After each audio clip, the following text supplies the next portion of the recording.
Hey everyone, I've been asked to do an overview of the book of Ecclesiastes. So Ecclesiastes is a rather interesting and actually quite depressing book of the Old Testament. It is authored by a mysterious author who refers himself as preacher, but also describes himself as King David's son, which gives us the impression that he's obviously King Solomon. So we've explored the wisdom literature of Proverbs, and we think of Proverbs as being a bright young teacher. She's all about pursuing wisdom, which is an attribute of God that's woven into reality. She's optimistic that if you use this wisdom, you will gain a successful life.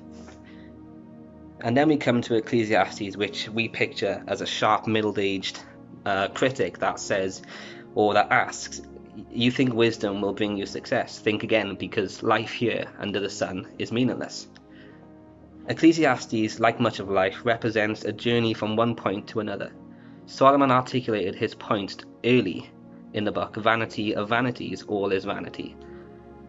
Indicating the utter futility and meaninglessness of life, he saw it.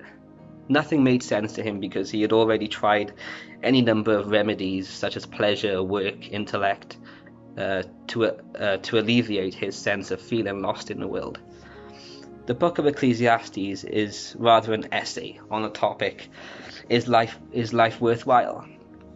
Ironically, the writer answers this question in the negative. He considers the various ends of goals for which people live and finds that each of these reasons bring only vanity and frustration.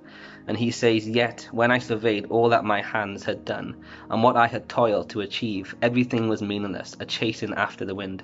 Nothing was gained under the sun.